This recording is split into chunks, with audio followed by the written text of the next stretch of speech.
If someone held a gun to your head and said, choose your life or the life of the one soul in this world who's never betrayed you, what would you say? Would you even hesitate? Before we dive into the story, click the like button and subscribe to the channel so you don't miss more amazing stories tomorrow. Also, leave a comment telling us where you're watching from and what time it is there. Now let's continue with the story.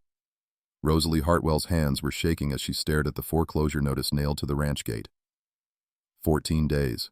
That's all she had left before the bank took everything her father had built, everything her dying mother still clung to as her last reason to keep breathing. The Arizona sun beat down mercilessly on Sweetwater Valley Ranch, turning the dust to powder under her boots. Rose was 19 years old and she was drowning. 6 months since her father's heart gave out while mending fence. 6 months of watching her mother waste away from consumption, coughing blood into handkerchiefs Rose had to burn in secret so Mama wouldn't see how bad it was getting. She crumpled the notice in her fist and walked toward the stable where Sterling waited.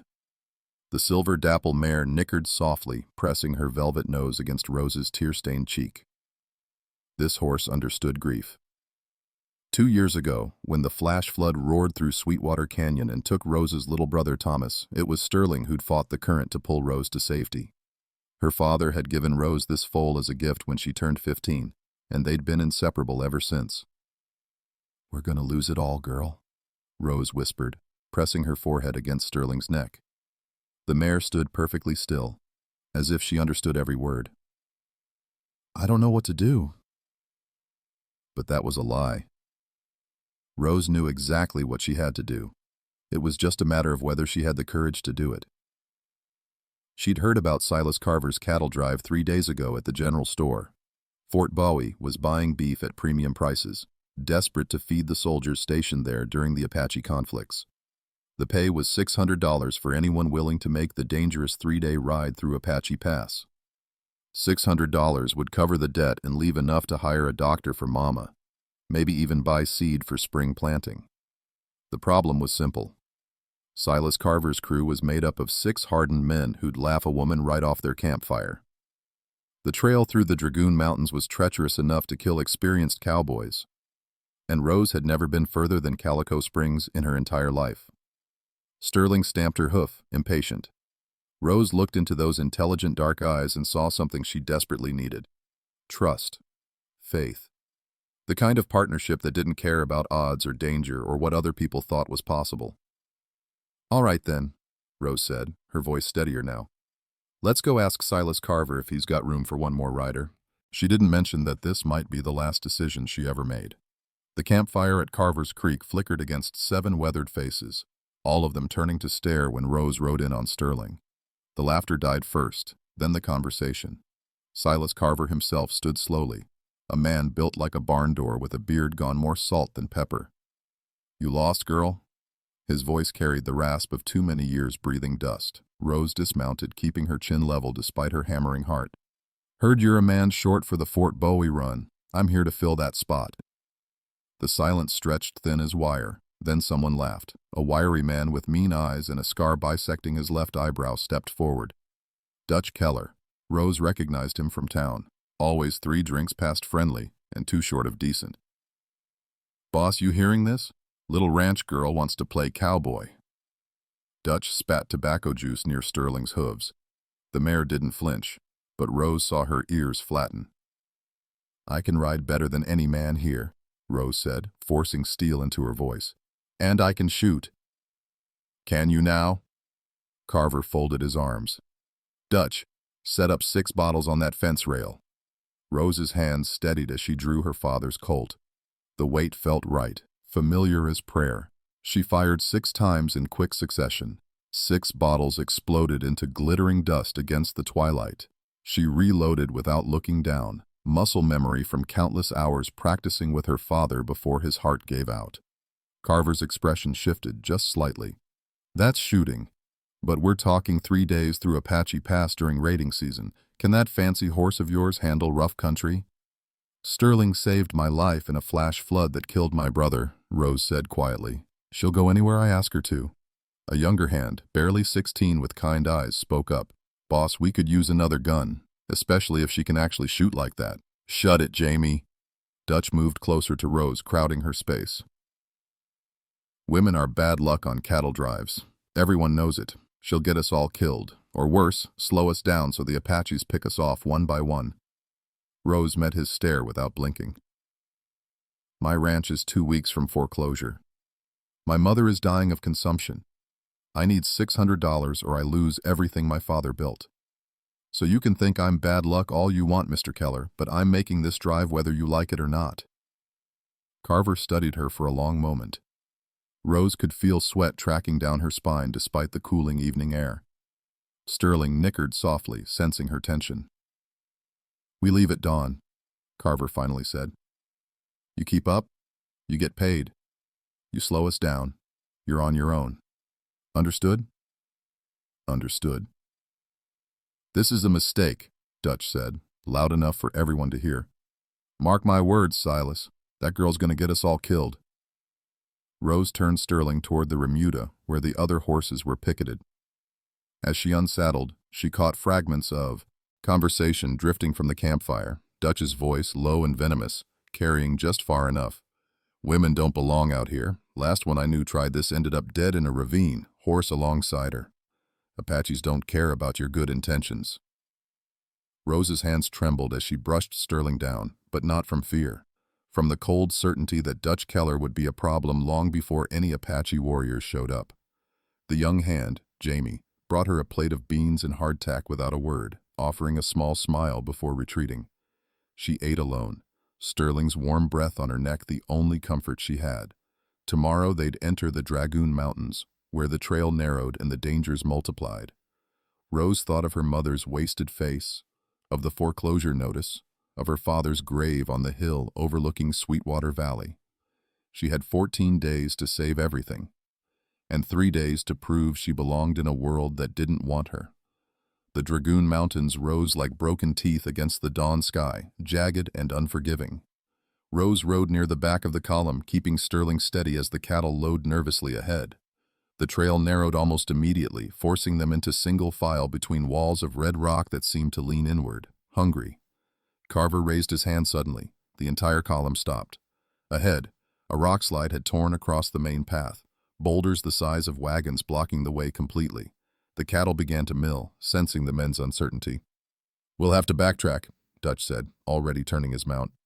Cost us half a day, maybe more. Rose studied the terrain. To the left, a narrow gap between two rock formations, barely visible unless you were looking for it. She'd grown up reading land, finding water sources her father missed, spotting game trails in country that looked empty. This gap led somewhere. She could feel it. There's another way, Rose said, nudging Sterling forward.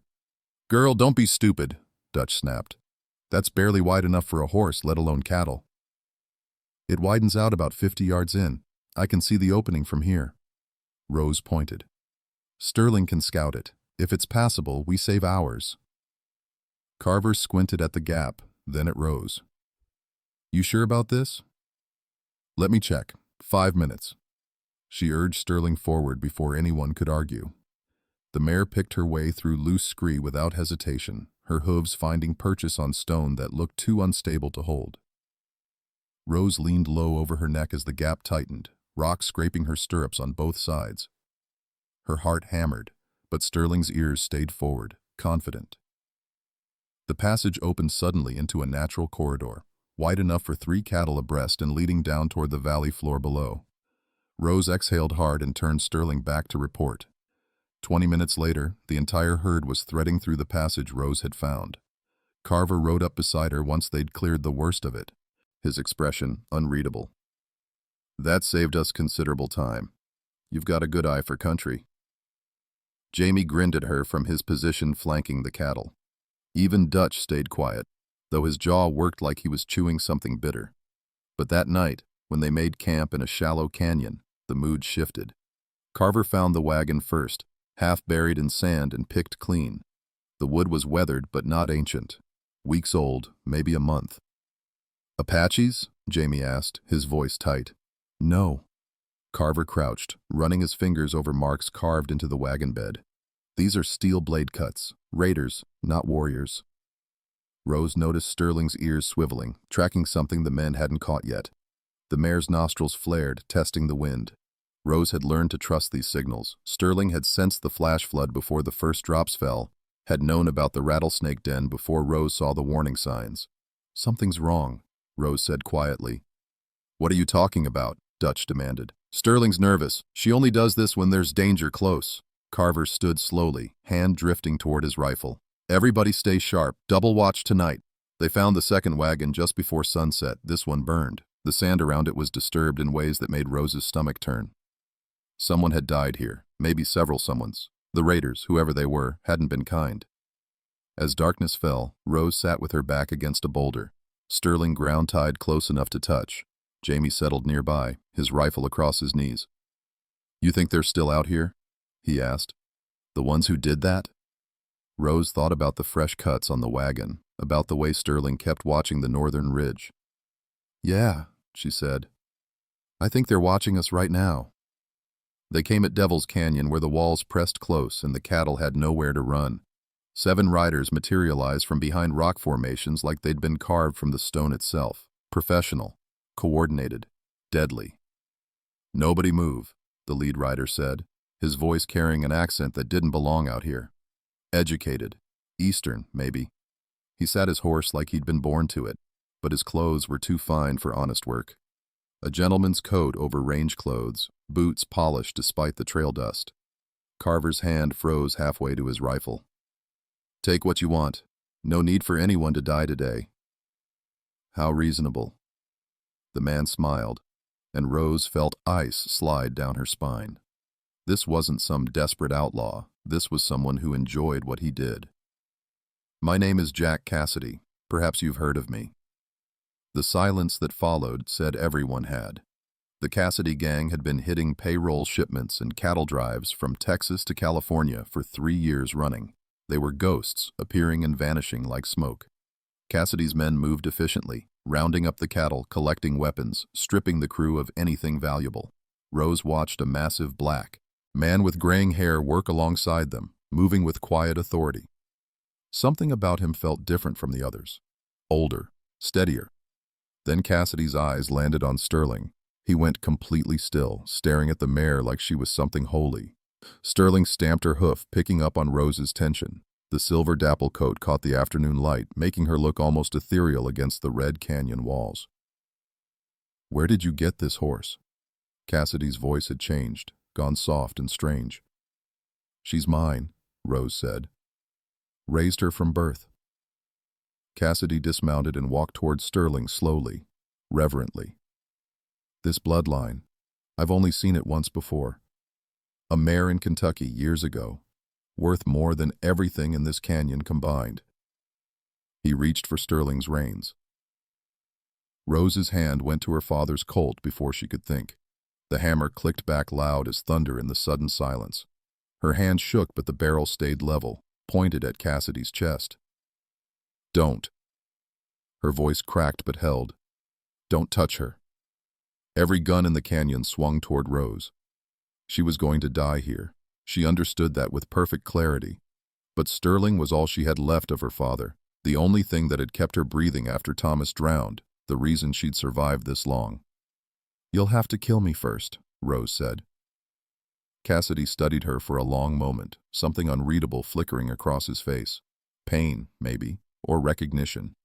Then he laughed, but it wasn't cruel, it was sad. "Zeke," he called to the older black man. "What do you think?" Zeke moved closer, his dark eyes taking in Rose's trembling hands, her defiant stance, the way Sterling pressed against her shoulder protectively. "I think she means it, Jack. I think she'd die for that horse without hesitation." "I know she would." Cassidy's expression shifted into something Rose couldn't name. "Because I watched my daughter say those exact same words 3 years ago, about a horse just like this one, right before the men I'm hunting murdered her." The world tilted. Rose's gun hand wavered. "So, here's what's going to happen," Cassidy continued, his voice gone cold and sharp as winter wind. "Your crew walks away. The cattle walk away. But you and this magnificent mare, you're coming with me. 3 days. If you survive what I have planned, I'll pay your ranch debt myself and you both go free." "And if I refuse?" Rose whispered. Then I take the horse anyway, and your friends die trying to stop me. Your choice, girl. Clock's ticking. Dutch suddenly lunged for a hidden pistol. The movement was fast, but Zeke was faster. His hand blurred, disarming Dutch and putting him face down in the dirt before anyone could blink. The ease of it, the casual violence, spoke of years of training most men never achieved. Rose looked at Carver, at Jamie's terrified face, at the cattle that meant nothing compared to their lives, at Sterling, who trusted her completely. 3 days, she said. Then, we go home. Cassidy smiled, and this time it reached his eyes. 3 days, I give you my word. Cassidy reached for Sterling's reins again, and Rose stepped between them, her body a barrier despite knowing how useless it was. Her gun was already holstered. What was the point?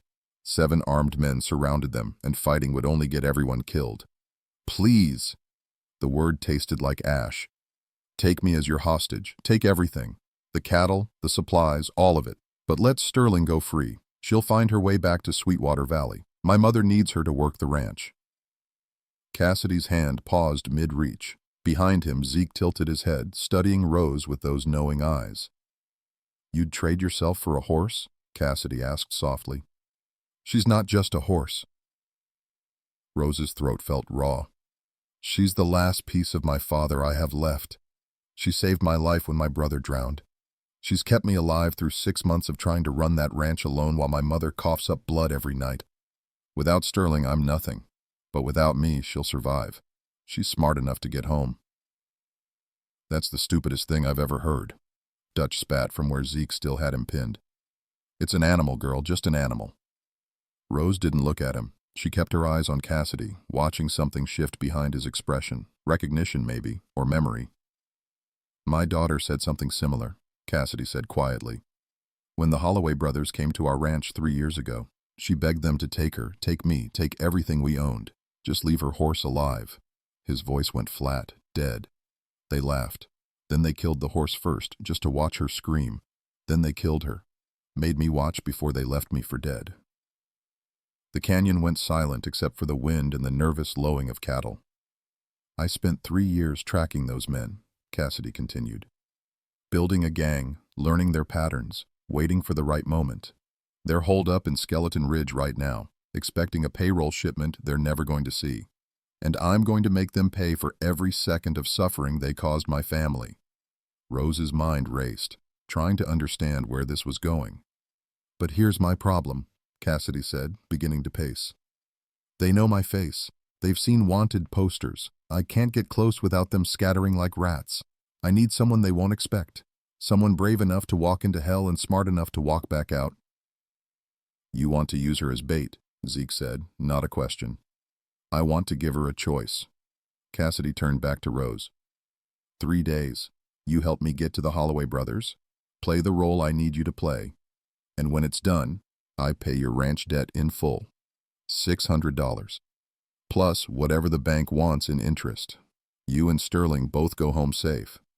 And if she refuses, Carver called out, then I take Sterling anyway because she's worth a fortune, and all of you can explain to the territorial, Marshal, why you let an outlaw gang rob you without firing a shot. Cassidy's voice hardened. Or you can try to stop me, and my men will kill every last one of you. Your choice. Dutch suddenly twisted in Zeke's grip, producing a knife from his boot. You ain't taking that girl nowhere, you murdering. The gunshot was impossibly fast. Dutch's knife went spinning away, his hand bleeding but intact. Zeke hadn't drawn. One of Cassidy's men, a thin rider with cold eyes, lowered his smoking pistol. Next one goes through your skull, the man said mildly. Rose looked at Sterling, then at Jamie's terrified face, then at the cattle that represented her only chance to save the ranch through honest means. 3 days with outlaws, helping hunt killers, or watch everyone die right here. What exactly would I have to do? Rose asked. Cassidy smiled. Let me tell you about the Holloway brothers, and why they're about to make a fatal mistake. The camp Cassidy led them to was hidden in a box canyon 2 hours north, invisible unless you knew exactly where to look. His gang dispersed to their own business, leaving Rose alone with Cassidy, Zeke, and Sterling. The mare stayed close, her warmth the only comfort Rose had. Cassidy spread a hand-drawn map across a flat rock. Skeleton Ridge. The Holloway brothers have been using it as a base for 6 months. 3 of them, Cade, the oldest and the meanest, Marcus, who does the killing when Cade gives the word, and Billy, barely 19, but he was there when they murdered my family. Rose studied the map, trying to ignore how her hands still shook. What makes you think they'll let me get close? Because the Holloway brothers have a pattern. Zeke's voice was calm, steady. They target women traveling alone, offer help, gain trust, then rob them and leave them stranded in the desert, sometimes worse.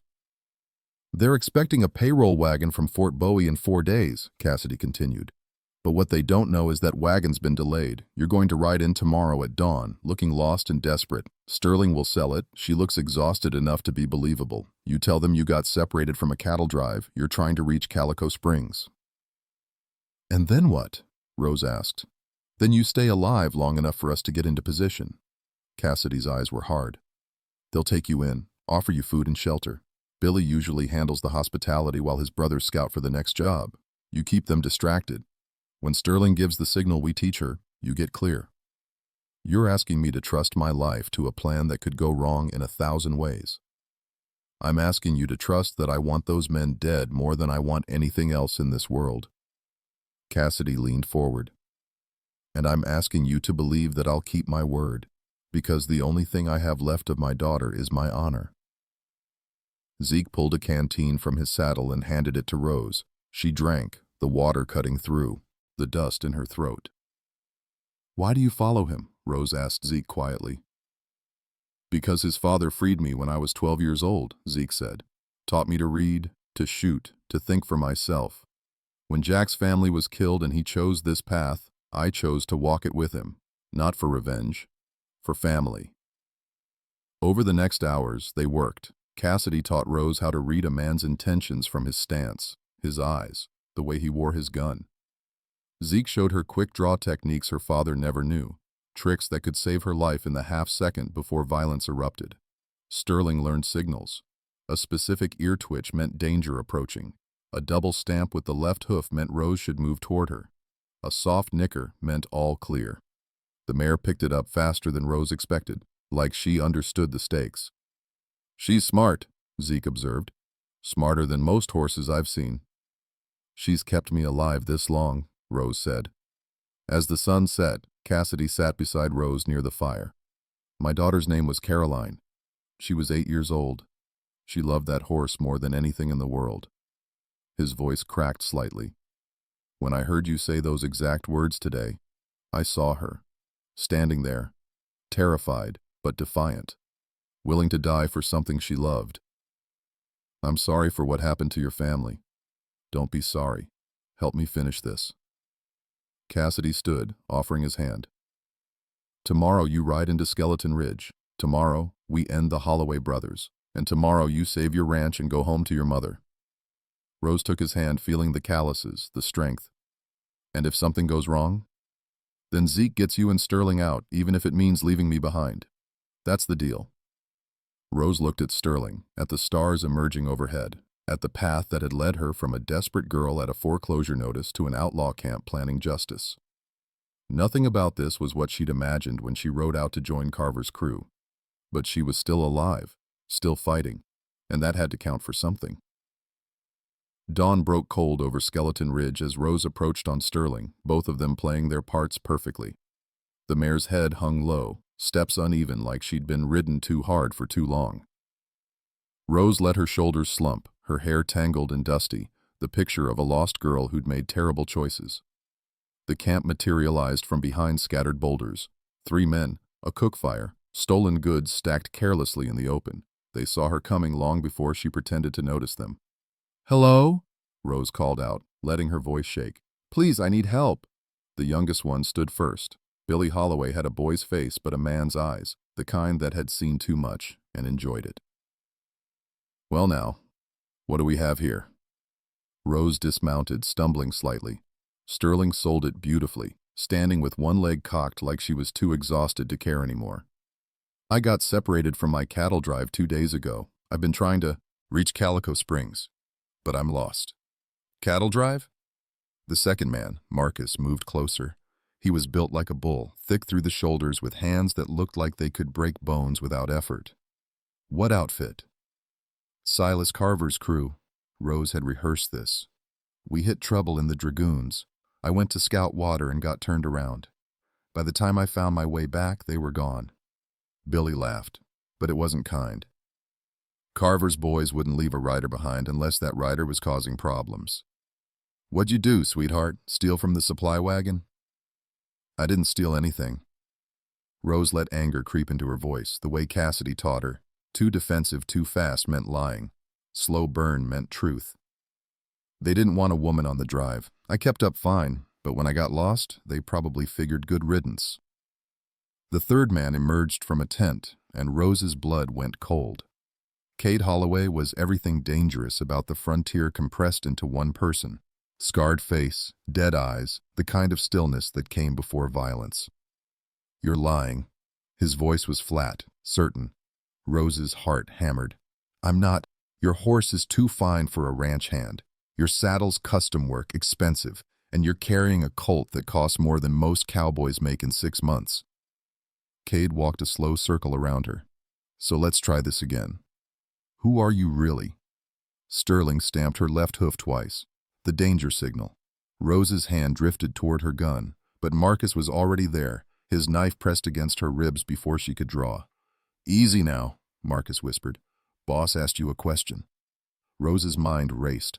The plan was falling apart. Cassidy and Zeke were still getting into position, wouldn't be ready for at least another hour. She was alone with 3 killers who'd just figured out she wasn't what she claimed. Then she saw it, hanging from Billy's saddle. A child's doll, dirty and torn. The same one from Cassidy's description of his daughter. They'd kept it as a trophy. Rage flooded through her, burning away the fear. These men hadn't just killed Caroline Cassidy, they'd enjoyed it enough to keep souvenirs. You want the truth? Rose said, her voice steady now. My name is Rose Hartwell. My ranch is 14 days from foreclosure. I joined Carver's crew to save it, and when I got lost, I figured I'd take my chances with whoever I found rather than die of thirst alone. Cade studied her face for a long moment. Then he smiled, and it was worse than his anger. Billy, check her saddlebags. Marcus, tie up that pretty horse. We'll keep this one around for a while. See what she's really worth. What about the payroll wagon? Billy asked. Forget the wagon. We just caught ourselves something more valuable. Cade grabbed Rose's chin, forcing her to meet his eyes. A hostage buys a lot of forgiveness from territorial law, or a lot of money from the right buyer. Sterling suddenly reared, screaming, lashing out with her hooves. Billy stumbled back, cursing. In the confusion, Rose twisted free from Marcus, her hand finally reaching her gun. But Cade was faster. His pistol was already drawn, already pressed against her temple. Nice try, he said softly. But I've killed smarter people than you for less reason. Now drop it or I paint these rocks with your brains. Rose let the Colt fall. Sterling went still, eyes rolling white with panic. And somewhere in the hills behind them, Cassidy and Zeke had no idea their plan had just collapsed. The rope bit into Rose's wrists as Billy tied her to a support post near the cook fire. Sterling was hobbled 20 feet away, fighting the restraints but unable to break free. Marcus rifled through Rose's saddlebags, pulling out supplies, the few dollars she had left, anything worth taking. Not much here, Marcus grunted.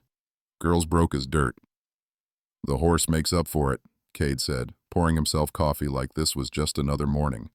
That mare's worth $2,000 to the right buyer, maybe more. Billy crouched in front of Rose, that boyish face twisted into something cruel. You picked the wrong men to lie to, sweetheart. We don't take kindly to. The first gunshot shattered his sentence. Marcus dropped, a red flower blooming on his chest. He was dead before he hit the ground. Cassidy and Zeke came from 2 directions at once, moving like shadows given form. Cade dove for cover behind the supply crates, returning fire. Billy scrambled for his rifle, his hands shaking, suddenly looking every bit the scared 19-year-old he was. Zeke cut Rose's bonds with one smooth motion. Get to Sterling, now! Rose ran, keeping low as bullets whined overhead. Her fingers fumbled with the hobbles, Sterling dancing nervously but holding still enough for Rose to work. The knots came free just as Cade's pistol swung toward them. Cassidy's shot took Cade in the shoulder, spinning him around. The outlaw leader crashed against the rocks, his gun skittering away, Blood soaked through his shirt, but he was laughing, actually laughing. "Gentleman Jack Cassidy," Cade wheezed. "Took you long enough. Been wondering when you'd find the spine to come for us." "Where's Billy?" Cassidy's voice was ice. Rose saw him. The boy was running, heading for the narrow gap between boulders that led down the ridge. His rifle was forgotten, his gun belt half undone, pure panic driving his legs. Rose's hand found her father's Colt where it had fallen. She raised it, sighted down the barrel. Billy was 30 yards out, 40, an easy shot for someone who could hit bottles at twice that distance. He'd been there when Caroline Cassidy died. He'd watched an 8-year-old girl murdered and kept her doll as a souvenir. Her finger touched the trigger. "Please!" Billy screamed, seeing her, seeing the gun. He fell to his knees, hands raised. "Please don't kill me. I didn't want to. Cade made me. I was just a kid myself. Please!" Rose's hands shook. She could see Caroline Cassidy in her mind, terrified, begging these same men for mercy they never gave. Billy didn't deserve to walk away. He deserved exactly what he'd given an innocent child. But if she pulled this trigger, she'd become them. She'd cross a line her father never crossed, never wanted her to cross. She'd be killing a begging boy no matter what he'd done before. The gun lowered. Rose's arm dropped to her side. Cassidy appeared beside her, his own pistol raised, aimed at Billy's back. For a long moment, nobody moved. The wind carried dust across the ridge. Sterling nickered softly.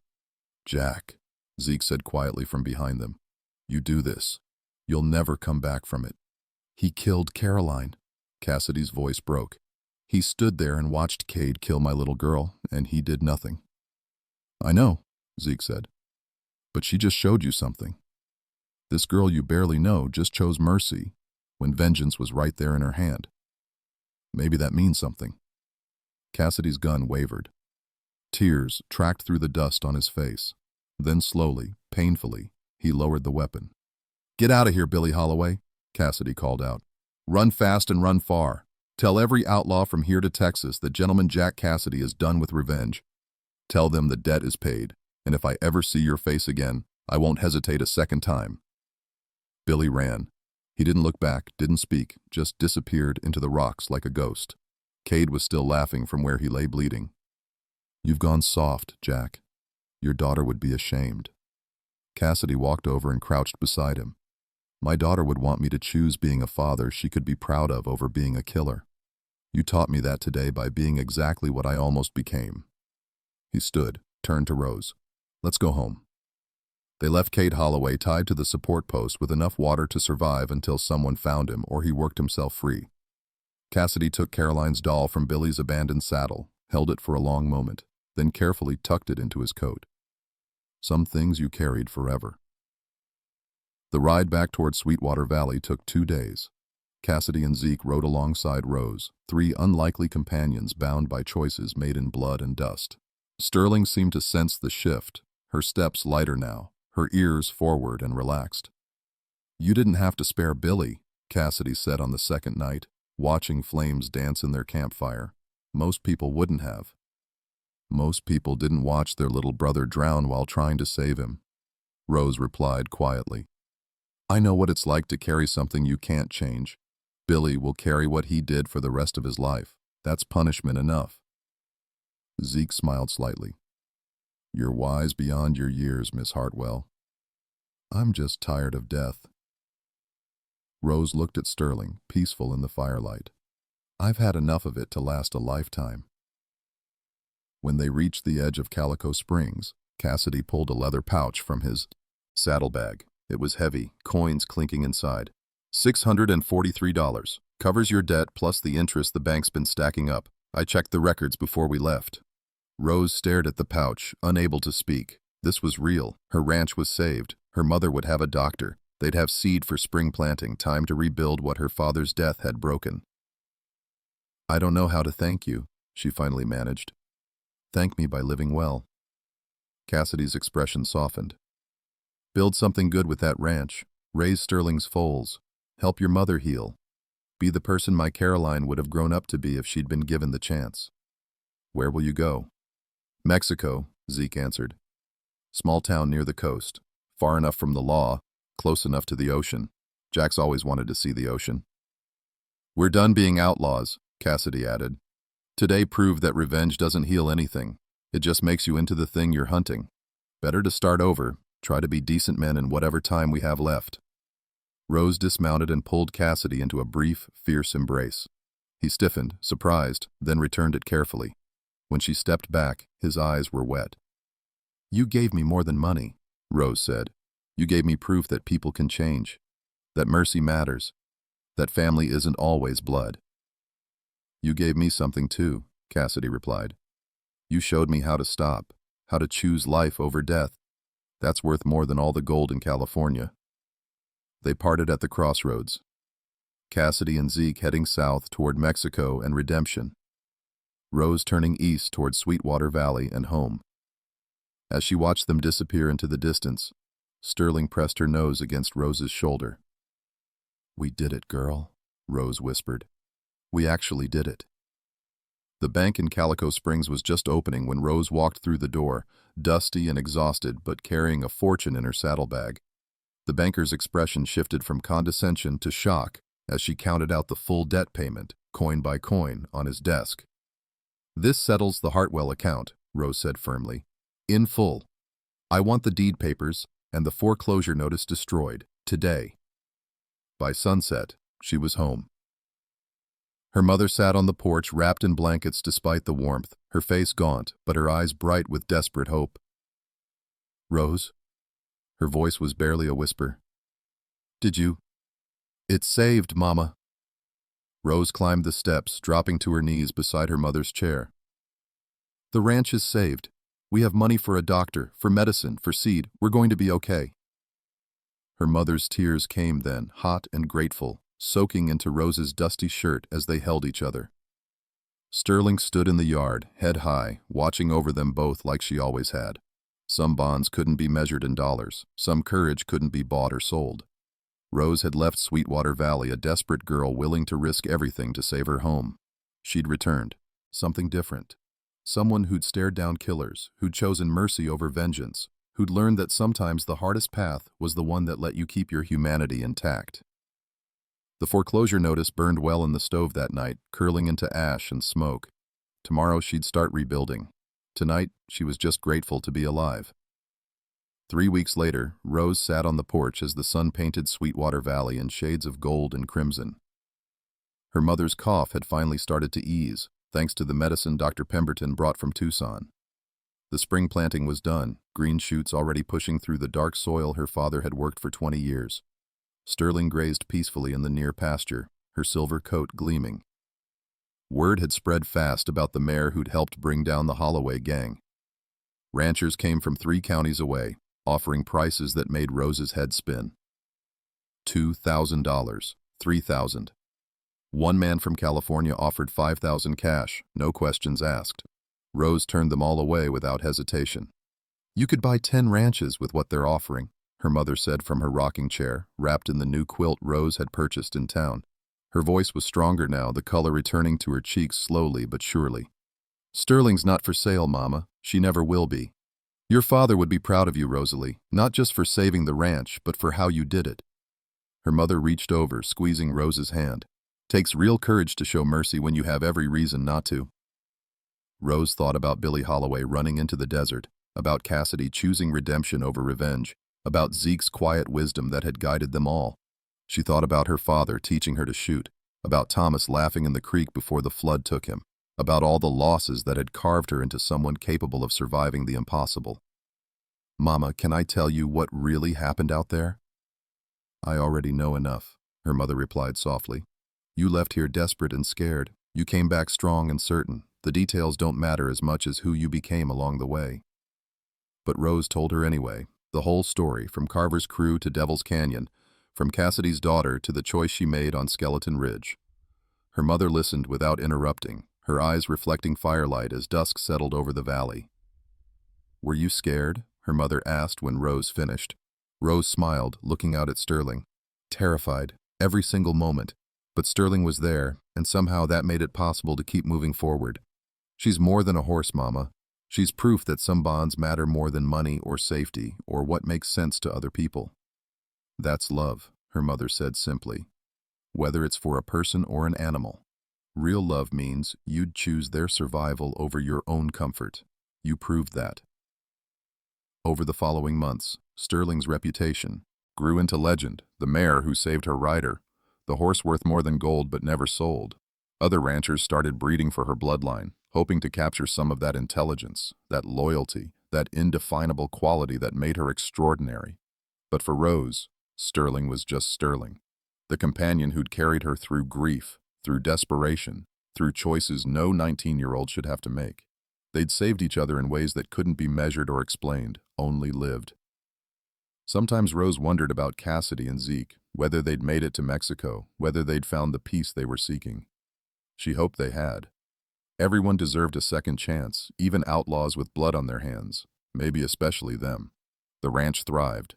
Her mother recovered slowly but steadily, and Rose grew into the woman her father had always believed she could be, strong enough to stand alone, wise enough to accept help, brave enough to show mercy, human enough to cry when she needed to. Late at night, when the stars filled the Arizona sky, Rose would walk out to the pasture where Sterling waited.